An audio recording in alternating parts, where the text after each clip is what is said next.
The morning sun painted the sky in shades of gold as Prince William and Catherine, the Prince and Princess of Wales, stepped off their private aircraft at Lahore Airport. The warm Pakistani breeze carried the scent of jasmine and adventure. Their 3-day royal visit to Pakistan had been months in the planning, but nothing could have prepared them for what awaited at their first stop. Dr. Amina Shah, the director of the Lahore Animal Rescue Center, nervously adjusted her dupatta as she waited in the courtyard. Her center had been selected to showcase Pakistan's growing commitment to animal welfare, something close to both royals' hearts. What she hadn't mentioned in her official briefing was the recent arrival of 12 orphaned golden retriever puppies, barely 6 weeks old. Catherine emerged from the black SUV first, her flowing emerald dress catching the light. William followed, looking relaxed in his navy suit despite the formal nature of their schedule. The rescue center staff lined up respectfully, but their attention kept drifting to the soft whimpering sounds coming from the puppy enclosure nearby. "Your Royal Highnesses, welcome to our humble center, Dr. Shah began, her voice slightly trembling with excitement. She had practiced this moment countless times, but the reality of meeting the future King and Queen of England still felt surreal. Catherine's eyes immediately sparkled with interest as she noticed the makeshift puppy pen. "Are those little ones I hear?"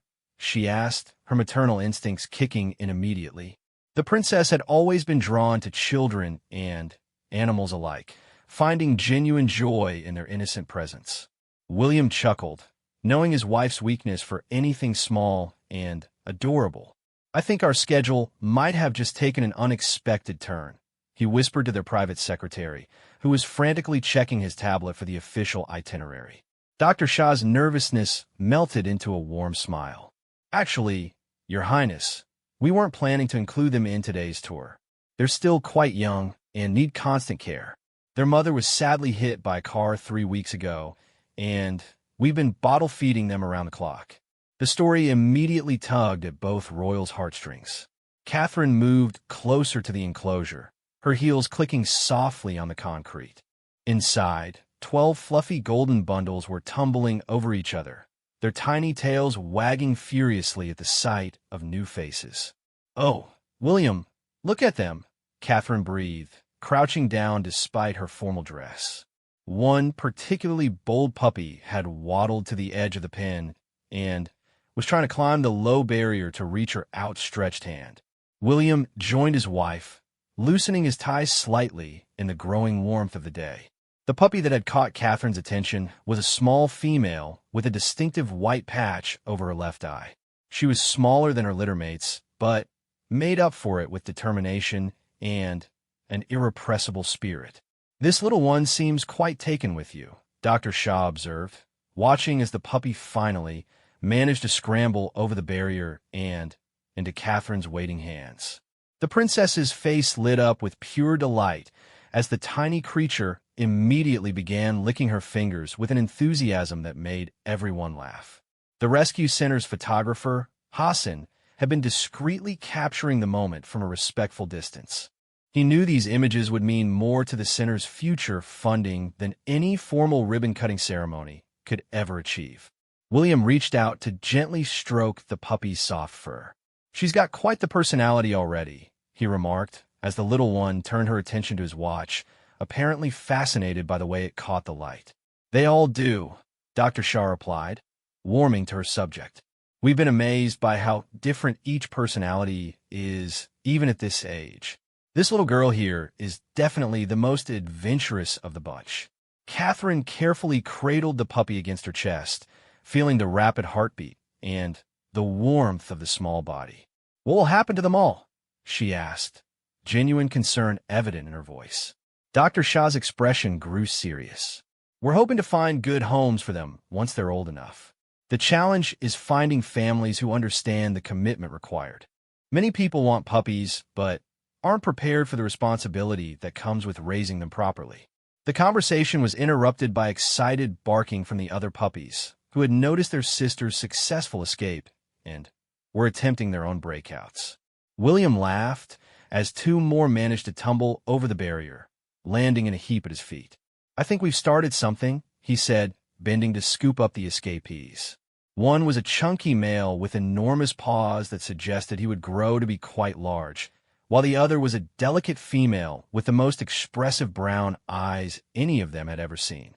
Catherine looked up at her husband, still holding the first puppy, who had now fallen asleep in her arms. "Remember when we first got Lupo?" she said softly, referring to their beloved Cocker Spaniel who had passed away recently. The loss was still fresh, and both of them missed having a dog around Kensington Palace. William nodded, understanding passing between them. Lupo had been more than just a pet. He had been a source of comfort during stressful times and a playful companion for their children. The palace had felt strangely quiet without the sound of paws on marble floors. Dr. Shaw watched the exchange with growing hope. She had heard about the royals' love for animals, but seeing it firsthand was something else entirely. The way they handled the puppies with such natural ease and genuine affection spoke volumes about their character. "Would you like to see the rest of our facilities?" she asked eventually, though she was reluctant to interrupt the magical moment unfolding before her. "Of course," Catherine replied, though she made no move to put down the sleeping puppy. "But perhaps we could take a few of these little ones with us? I have a feeling our tour might be more enjoyable with some furry companions." And so began what would later be remembered as the most unconventional royal visit in Pakistani history. As they made their way through the rescue center, the Prince and Princess of Wales carried 3 golden retriever puppies, stopping frequently to admire the other animals and to listen to the dedicated staff share their stories of rescue and rehabilitation. The other 9 puppies followed behind like a tiny parade, their short legs working overtime to keep up with the group. The center's other dogs, sensing something special was happening, added their voices to the chorus, creating a symphony of barks, whimpers, and excited yips that echoed through the courtyard. Hassan continued to document every moment, knowing that these photographs would capture something far more valuable than any posed official portrait ever could. Here were 2 of the world's most photographed people, completely absorbed in the simple joy of playing with puppies, their formal facades replaced by genuine smiles and laughter. By afternoon, news of the royal puppy encounter had spread throughout Lahore like wildfire. Social media exploded with blurry photos and excited posts from center volunteers who couldn't contain their enthusiasm. The planned formal luncheon at the governor's mansion had been quietly rescheduled, much to everyone's surprise and secret delight. Catherine sat cross-legged on a colorful Pakistani carpet that Dr. Shah had spread in the shade of an old banyan tree. Her emerald dress was now decorated with tiny paw prints, and she couldn't have cared less.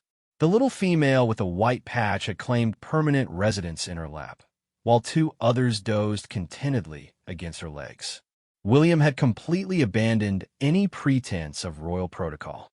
His jacket hung over a nearby chair. His sleeves were rolled up, and he was engaged in what appeared to be a very serious game of tug-of-war with a piece of rope and 3 determined puppies. His competitive nature had kicked in, and he was providing running commentary on the match. "Right, team, we need better coordination," he told the puppies with mock seriousness. "You're pulling in 3 different directions. No wonder I'm winning." The chunky male puppy William had named General, due to his commanding presence among his siblings, seemed to take this advice to heart. He rallied the other 2, and together they managed to pull the rope from William's grasp, sending the prince tumbling backward onto the grass. Catherine's laughter rang out across the courtyard, a sound so genuine and joyful that even the center's older rescue dogs stopped their own activities to listen. "I think you've been outmaneuvered by superior forces," she called to her husband. Dr. Shah watched from a nearby bench, her heart full. In her 20 years of running the rescue center, she had hosted many important visitors, but none had connected with the animals quite like this. The puppies seemed to sense something special about their royal visitors too, gravitating toward them with an instinct that amazed her. "Dr. Shah," Catherine called softly, careful not to disturb the sleeping puppy in her arms. "Tell us more about how you started this center.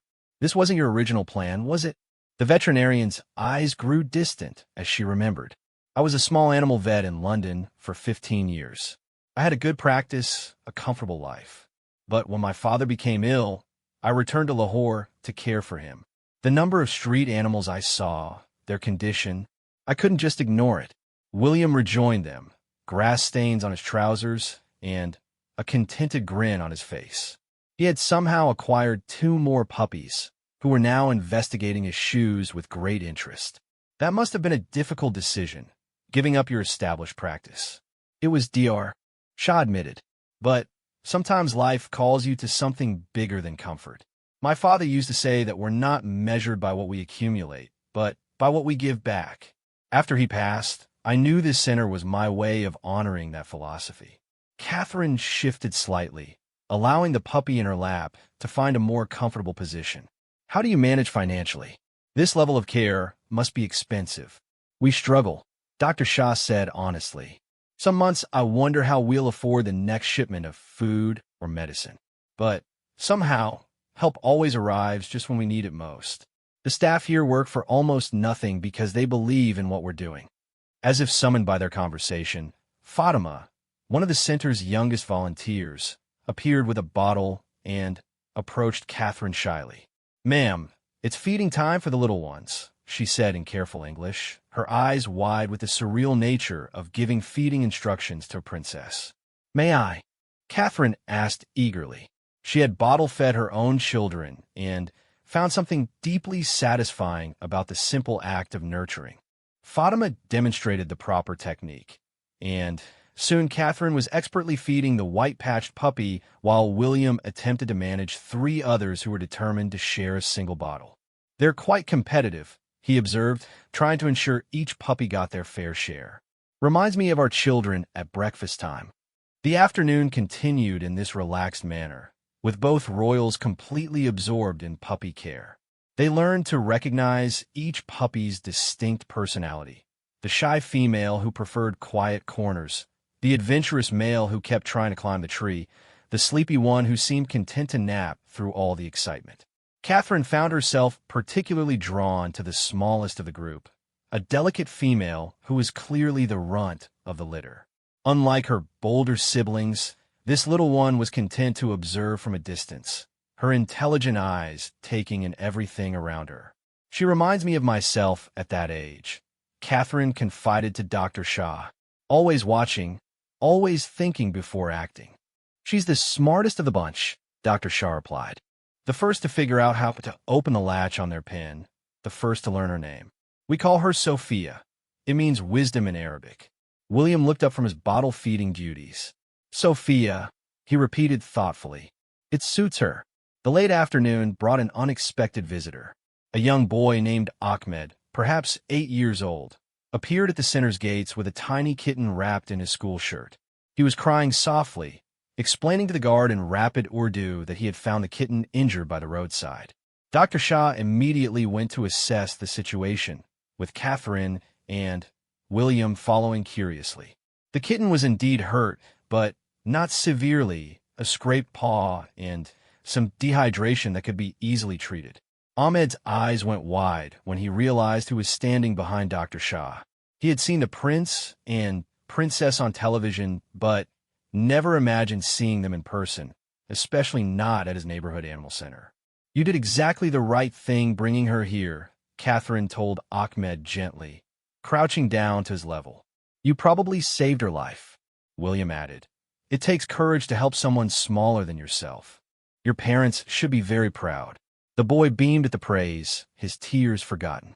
As Dr. Shah tended to the kitten, Ahmed found himself sitting between the prince and princess of Wales, sharing his own stories about the animals in his neighborhood and his dreams of becoming a veterinarian one day. "That's a wonderful goal," Catherine encouraged. "The world needs more people like Dr. Shah, people who care about creatures who can't speak for themselves." Ahmed nodded seriously, then surprised everyone by asking, "Do you have animals at your palace?" William and Catherine exchanged a look. "We do," William said. "Not as many as we'd like, but yes. Animals make any home happier, don't they?" As the sun began to set, painting the sky in brilliant shades of orange and pink, The royal couple found themselves reluctant to leave. The puppies had become thoroughly attached to their new friends, and the feeling was clearly mutual. Dr. Shah approached them hesitantly. "Your Highnesses, I hope you don't mind, but Hassan has been documenting today's visit. We were hoping we might use some of the photographs to help promote our work." "Of course," Catherine replied immediately. "In fact, we'd like to help more than that. This visit has been extraordinary, and we'd like to find ways to support what you're doing here." William nodded in agreement. "We'll have our people speak with yours about establishing some kind of ongoing partnership. What you've built here is remarkable." As their security team began to subtly indicate that departure time was approaching, Catherine found herself holding Sophia one last time. The little puppy seemed to sense the impending goodbye and pressed closer against her chest. "It's going to be hard to leave them," Catherine whispered to William. "I know," he replied, gently stroking General's head. "But something tells me this isn't really goodbye." The next morning brought unexpected chaos to the rescue center. Word of the royal visit had spread beyond social media, and by dawn, hundreds of people had gathered outside the gates. Some carried injured animals, others brought supplies, and many simply wanted to see the place that had captured the attention of the future king and queen. Dr. Shah arrived early to find Hassan already at work, having slept at the center to guard against any potential problems. The puppies were awake and energetic, seemingly aware that something significant had changed in their world. "Dr. Shah," Hassan called excitedly, waving his tablet. "Look at this. The photos from yesterday have been shared thousands of times. The Royal Foundation has already posted about their visit, and we've received 50 donation offers since last night." Meanwhile, at the governor's residence, Catherine woke earlier than usual, her mind immediately returning to the rescue center. She had dreamed about the puppies, particularly little Sophia, with her thoughtful eyes and gentle nature. William found her on the balcony of their suite, already dressed and holding her morning tea. "Let me guess," he said, joining her with his own cup. "You're thinking about yesterday. Those puppies will be looking for homes soon," Catherine said thoughtfully. "I keep thinking about what Dr. Shah said about finding the right families. It's such a responsibility." Their private secretary appeared with the day's schedule, but William waved it away temporarily. "What if we did something unconventional?" he suggested. "What if we went back this morning, before our official engagements begin?" Catherine turned to him with surprise and delight. "Could we? I mean, would it be possible?" Within an hour, their convoy was making its way back through Lahore's bustling streets. This time, they had brought something with them, a substantial donation from their personal funds, along with supplies they had purchased from a local pet store during an impromptu shopping trip that had left their security team scrambling. The crowd outside the rescue center had grown even larger. When the royal cars appeared, a cheer went up from the gathered people. Children held handmade signs, families clutched animals they hoped to surrender for better care, and local news crews jostled for position.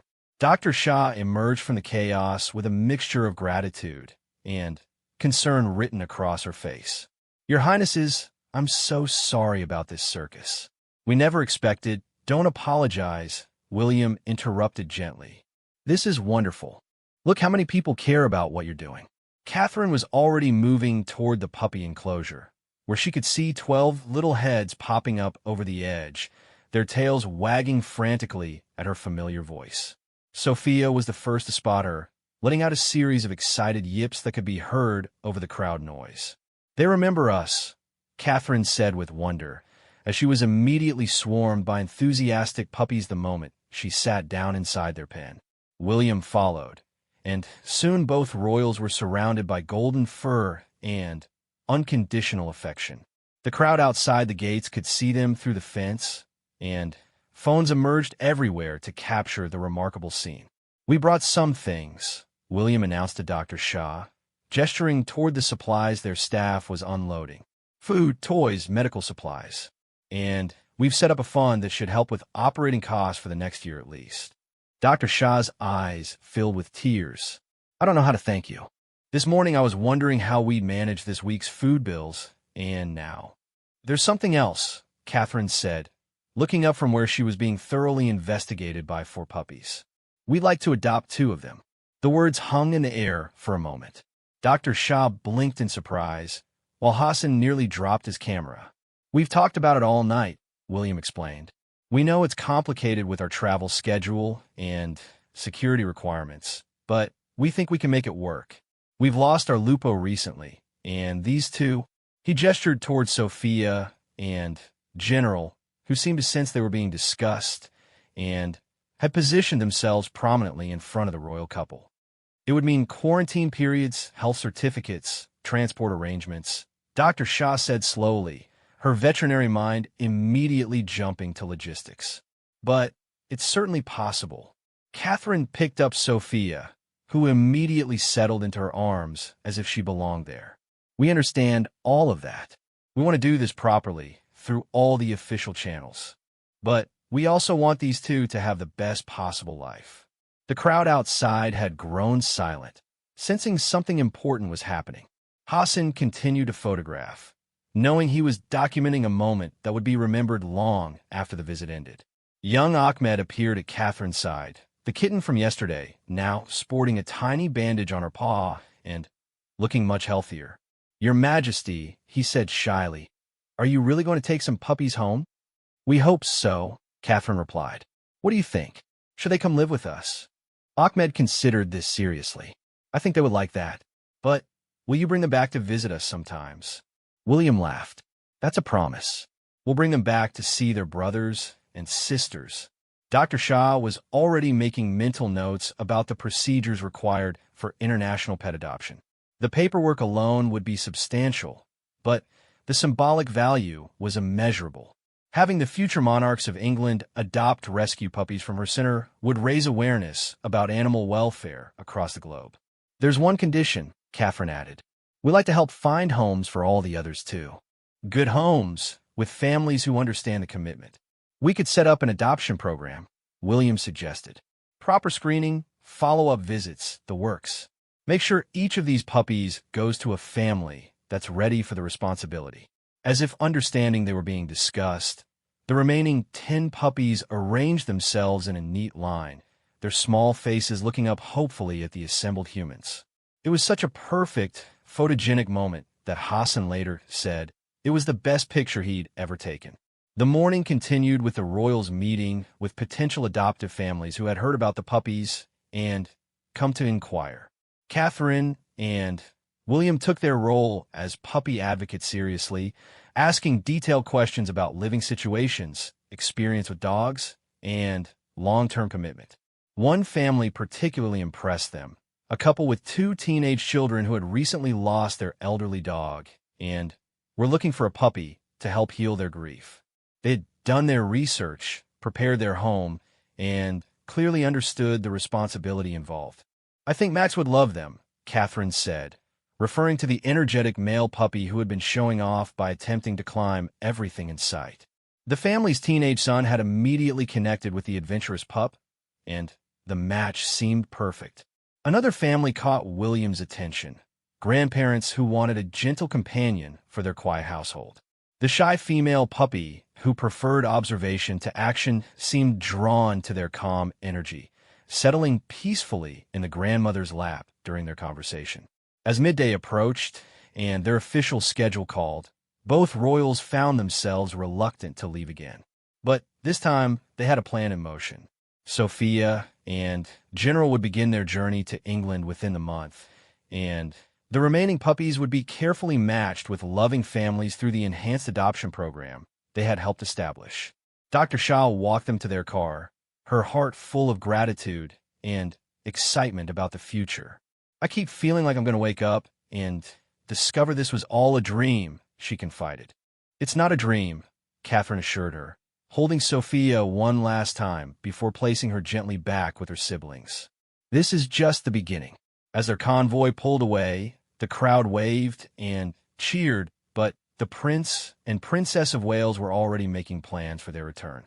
They had found something special in this corner of Lahore, something that had touched their hearts in a way they hadn't expected. The puppies watched from their enclosure as the black cars disappeared into the distance, their small tails still wagging with a memory of love and attention. In a few weeks, Two of them would be experiencing a very different kind of life, but for now, they were content to play together in the sunshine, surrounded by people who cared about their welfare. 6 weeks later, Kensington Palace buzzed with an unusual kind of excitement. Staff members who had worked there for decades found themselves preparing for the most unconventional royal arrivals in recent memory. Two golden retriever puppies, now 12 weeks old and fully vaccinated, were about to become the newest residents of one of Britain's most famous addresses. Catherine paced nervously in the private quarters, checking and rechecking the puppy-proofed rooms they had prepared. William watched with amusement as his wife, who had faced down international diplomats and state occasions without breaking a swear, worried about whether they had bought the right toys. "They're going to love it here," he assured her, gesturing toward the spacious rooms they had converted into a puppy paradise. Soft beds, chew toys, and even a small indoor play area had been installed. The palace gardeners had worked overtime to create a secure outdoor space where the puppies could run safely. Dr. Shah had flown to London personally to deliver Sophia and General, wanting to ensure their transition went smoothly. She had spent the journey documenting their behavior, taking notes about their preferences and quirks that would help their new family understand them better. At Heathrow Airport, the arrival was as discreet as possible given the circumstances. A small group of royal staff waited as Dr. Shah emerged from the aircraft with two travel carriers, both of which contained very alert and curious puppies who had slept through most of the flight. They were perfect travelers, Dr. Shah reported to Catherine and William, who had arrived to personally collect their new family members. Sophia was fascinated by everything new, while General decided the airplane was an excellent place for a nap. Catherine crouched beside Sophia's carrier, her heart racing with excitement. Through the mesh door, intelligent brown eyes regarded her with what she could swear was recognition and pleasure. "Hello, sweetheart," she whispered. "Welcome to your new home." William was having a similar reunion with General, who was expressing his joy at seeing familiar faces by attempting to wag his tail so vigorously that his entire body shook. "I think he's grown since we saw him last," William observed. The drive to Kensington Palace was filled with soft whimpering and excited snuffling from the carriers. Both puppies seemed to understand that something significant was happening, and their anticipation was palpable. Dr. Shah rode with them, sharing stories about the past weeks. "The other puppies have all found wonderful homes," she reported. "Ahmed's family adopted Luna, that's the shy one, and she's blossomed with their patient love. Max went to the family with teenagers, and apparently he's already learned to play football with the boys." Catherine smiled at the updates, her heart warm with the knowledge that all 12 puppies were now safe and loved. The adoption program they had helped establish was already being used as a model by other rescue centers across Pakistan. At the palace, word of the puppies' arrival had spread despite attempts at discretion. Prince George, Princess Charlotte, and Prince Louis were practically vibrating with excitement, having counted down the days since their parents had first told them about the new additions to their family. "Can we see them now? Can we see them now?" Charlotte asked for perhaps the 100th time as the cars pulled into the private courtyard. "Patience," Catherine laughed, though she was equally eager to let the puppies explore their new home. "We need to let them get used to everything gradually." The first introduction took place in the family's private sitting room.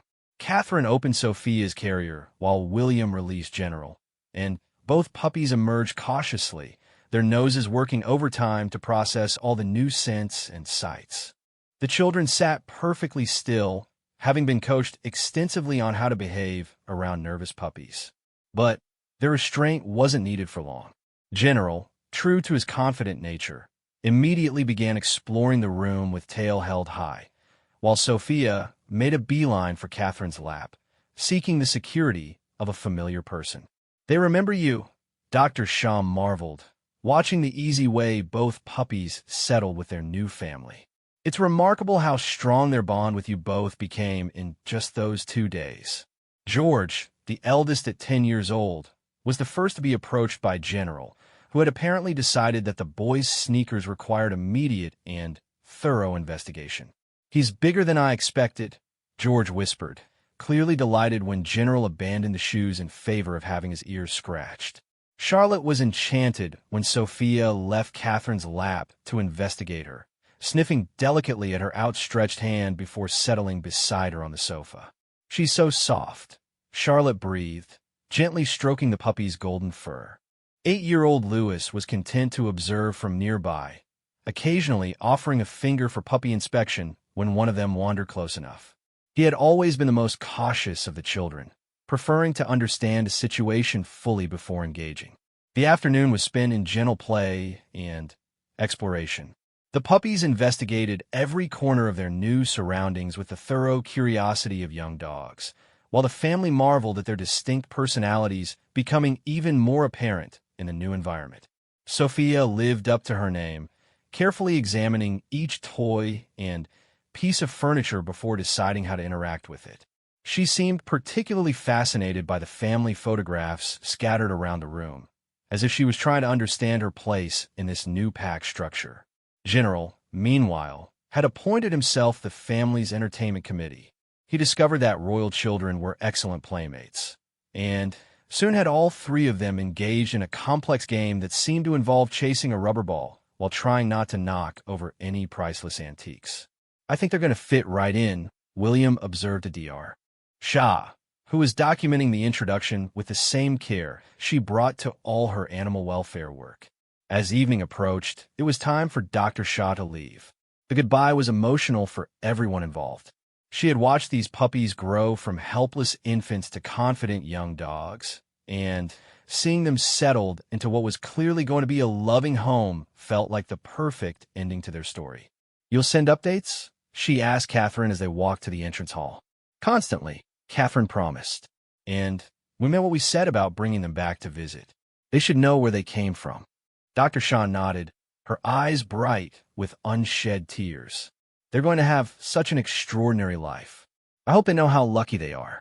"We're the lucky ones," William said sincerely. "Thank you for trusting us with them." That evening, as the family sat down for dinner, 2 golden heads appeared under the dining table, hopeful eyes tracking every movement of food from plate to mouth. Despite their royal surroundings, they were still very much puppies with puppy priorities. "I don't think palace dining etiquette covers begging dogs," Catherine laughed as Sophia attempted to rest her chin on Catherine's knee in what was clearly a practice move. The children were already making plans. George wanted to teach them to play cricket, Charlotte was determined to include them in her tea parties, and Louis had decided they needed to learn proper royal protocol, though he wasn't entirely sure what that would involve for dogs. As bedtime approached, both puppies seemed to understand the routine. They had been provided with luxurious beds in the master bedroom, but Sophia had other ideas. With determination that would have impressed her adoptive grandmother, she managed to scramble onto the bed and settle herself between William and Catherine, clearly considering this the proper sleeping arrangement. General, not to be outdone, managed his own climb and arranged himself across William's feet, apparently having designated himself the family's personal guard. "I don't think we're going to get much sleep tonight," William murmured, but he was smiling as he said it. Catherine reached over to stroke Sophia's ears, marveling at how quickly the puppy had made herself at home. "I don't think I want to sleep anyway. I want to watch them and make sure they're really here, really ours." Outside the bedroom windows, London sparkled in the darkness, but inside, 2 former rescue puppies from Lahore had found their forever family. Tomorrow would bring new adventures, training sessions, and the gradual process of learning what it meant to be royal dogs, but tonight was perfect exactly as it was. 1 year later, the transformation was complete, but remarkable. Sophia and General had grown from tiny golden bundles into magnificent dogs who carried themselves with a dignity that seemed almost bred for palace life, though they never lost the playful spirit that had first captured the royal family's hearts. The annual Lahore Animal Rescue Center benefit dinner was being held at Kensington Palace, an event that had grown from a simple fundraiser into one of London's most sought-after charity gatherings. Dr. Shah arrived early, her heart racing with anticipation at seeing her former charges in their new lives. Catherine met her at the palace entrance, and immediately behind her trotted two golden retrievers who moved with the confident ease of dogs who knew they belonged exactly where they were. Sophia had grown into an elegant, thoughtful dog whose intelligence shone in her expressive eyes, while General had become a magnificent specimen with a commanding presence that somehow managed to be both regal and approachable. Dr. Shah, Catherine's greeting was warm and genuine as she embraced the veterinarian. "Look who's been waiting for you." Sophia approached first, her tail wagging in controlled excitement as she recognized the scent and voice of the woman who had cared for her in those crucial early weeks. She sat politely and offered her paw in greeting, a trick Catherine had taught her, but which she seemed to reserve for special visitors. General's greeting was more exuberant, but no less polite. He performed what the family called his royal bow, a play position that looked remarkably formal, before settling beside Sophia to receive the attention he knew was his due. "They're absolutely magnificent," Dr. Shaw breathed, running her hands through their gleaming coats. "And so well-behaved. I can barely believe these are the same puppies who used to climb out of their pen every chance they got." William joined them, looking distinguished in his evening wear, but immediately breaking into a grin when he saw Dr. Shaw. "They're still escape artists," he confided. "Last week we found them in the state dining room, apparently having appointed themselves the official greeters for a diplomatic reception." The evening's guests began arriving as the sun set over London, and both dogs took up their customary positions as unofficial hosts. They had developed an uncanny ability to sense which guests were comfortable with dogs and which preferred to admire them from a distance, adjusting their approach accordingly. Prince George, now 11 and considerably taller, acted as their handler for the evening, clearly proud to show off his family's success story. Charlotte and Louis flanked him, all three children having become accomplished dog trainers under their parents' guidance. "Sophia can shake hands with either paw," Charlotte announced to a group of impressed diplomats. "And General knows how to open doors, though we're pretending we don't know that, because otherwise he'd open all of them." The evening's highlight was a video presentation showing the rescue center's growth over the past year.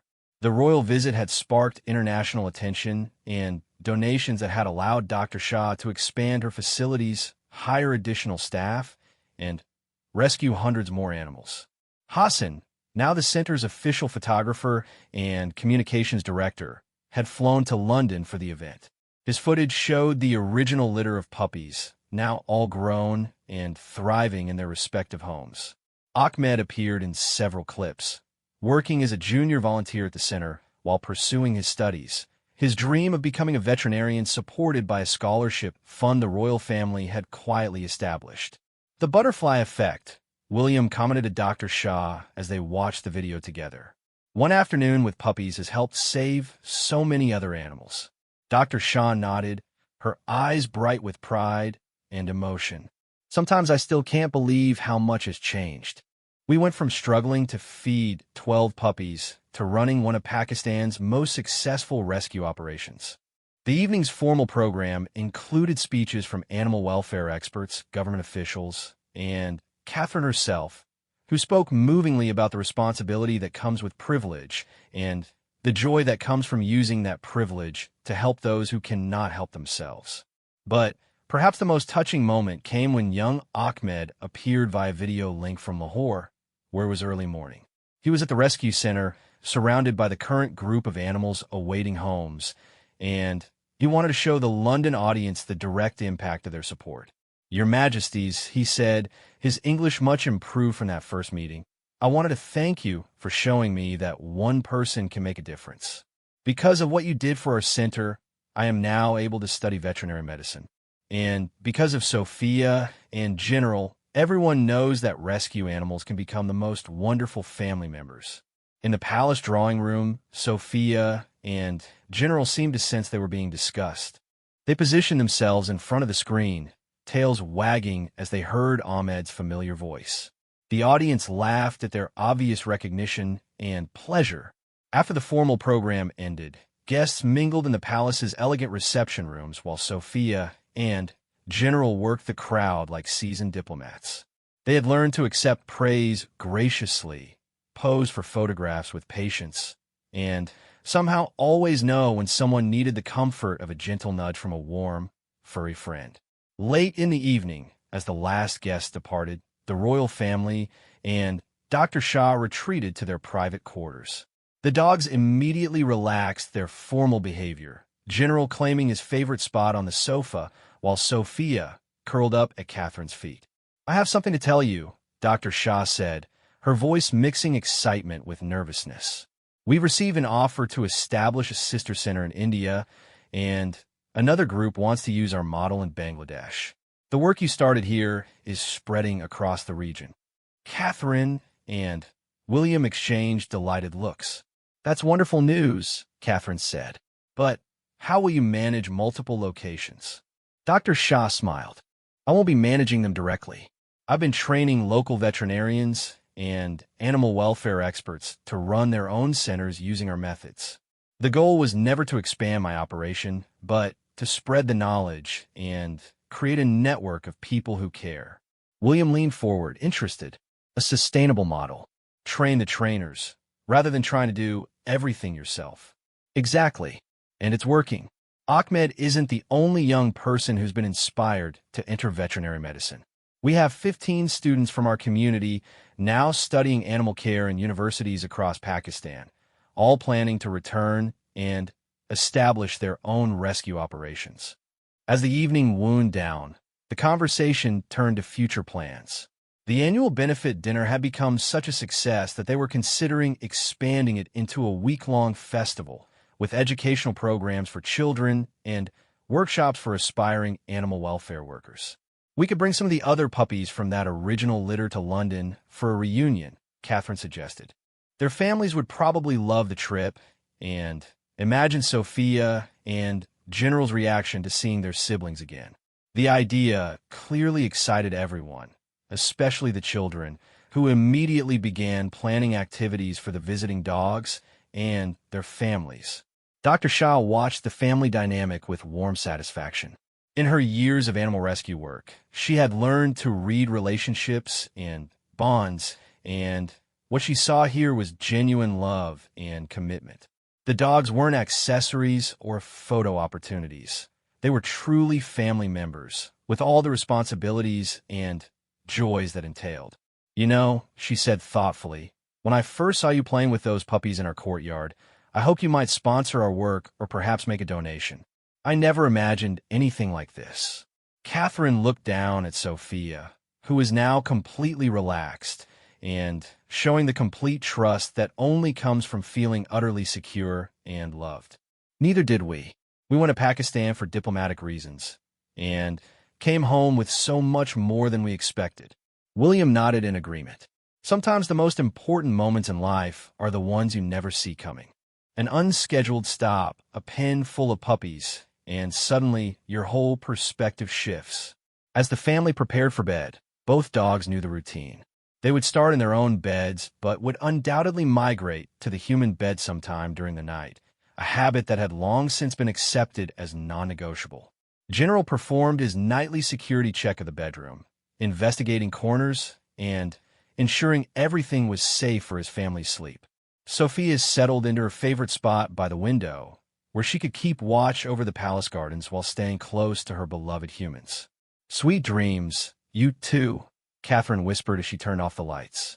"Thank you for choosing us."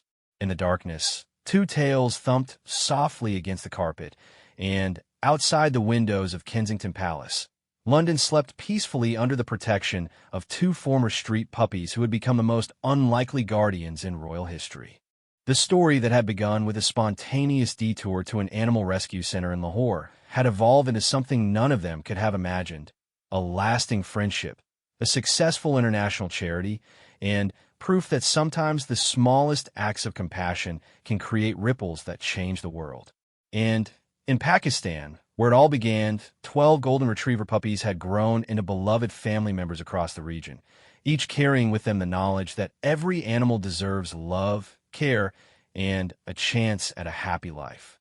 Their story had become legend in the rescue community, proof that every puppy, no matter how small or uncertain their beginning, has the potential for an extraordinary life.